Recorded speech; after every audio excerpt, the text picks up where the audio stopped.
how much, I know in some states, and because you see it on the news all the time, you have teachers going on strike, teachers doing this, teachers doing that. And I used to watch, when I was going to school, I never saw that. Teachers were there to teach the kids, and it was more of a selfless job. They weren't always so concerned about this and that.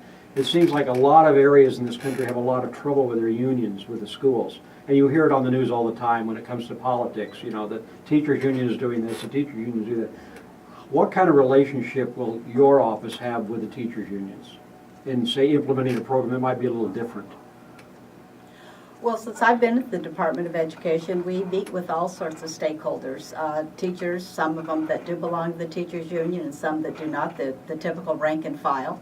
And we're always looking at better ways for teachers to do a better job in the classroom, whether they are the teachers union or not, and better ways to make sure that our students are learning the standards in which I just spoke about.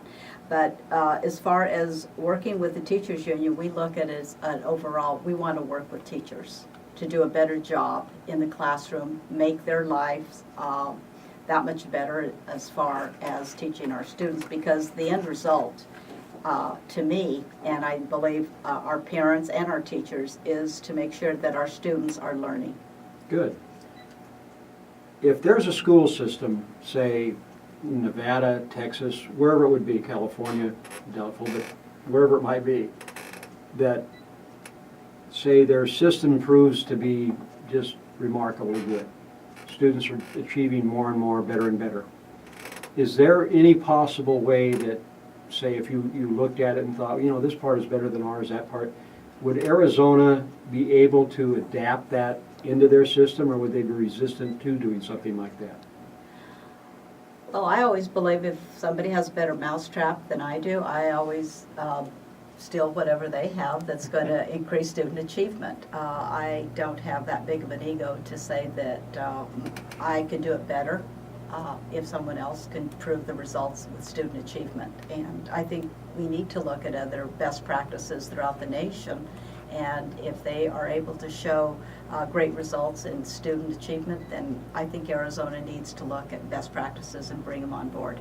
Personally, there's some great schools in Arizona. We have great teachers, we have great students, we have great achievement going on in Arizona. As I alluded to a little while ago, we're above the national average. It's not where I want to be, and I don't think it's a place that anybody wants to just be a little bit above average. But what I would like to really look at the students in the schools that aren't doing as well. We have about a third of our students not meeting the standards, not doing well on the Ames test. We really need to focus on those students and see why they're not doing as well. Maybe we need to really put in some very deep interventions at those schools, look at the leadership at those schools, because I personally attribute a problem when a school is not performing to the leadership of that school. As a principal, I would take the ownership of the achievement of my school, that I was a principal. The principal hires the teachers, so they have to take personal accountability of the teachers they hire and make sure that they're teaching the content that they were hired to teach. And if they don't have the teachers doing the job, then they need to either motivate them to do so or then move them out of the classroom. And so that's what I would like to look at, those schools and those students that are at the bottom third not meeting the standards.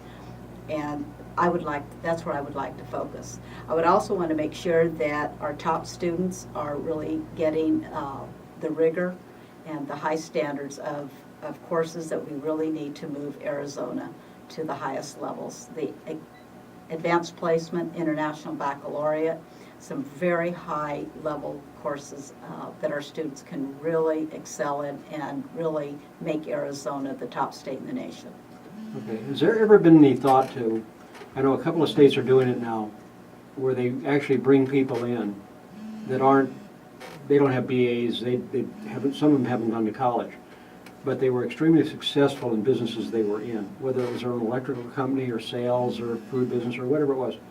And bringing those people in periodically on strictly a volunteer level, because I know, like, if you look out in the West Valley with all your Sun Cities, you've got an enormous amount of intelligence out there and a lot of business savvy of people that had businesses, vice presidents of corporations, attorneys, food and marketing people, and they don't, it's not that they don't do anything, that's not what I'm saying, but there's all that talent and no one ever taps into it anymore, and because they're where they are and living, they don't even get to pass a lot of this on to their own grandchildren.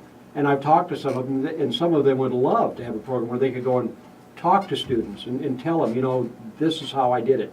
This can make it work.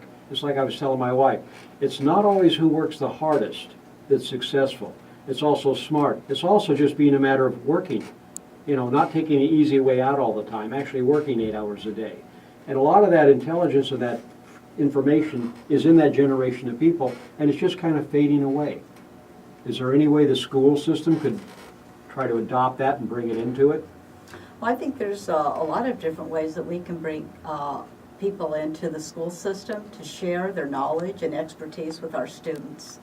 In fact, we have a program called the Adjunct Teacher Program, where we're bringing people that work at Intel, Motorola, that are experts in mathematics and science, and they're coming in to teach our students.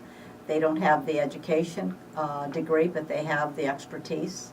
And I think we're going to open that program up to bring in people that maybe don't want to come in and teach full-time, but maybe for a couple of hours a week or a couple of hours even a month or a semester to share what their experience has been and maybe motivate one of our students to go into that career.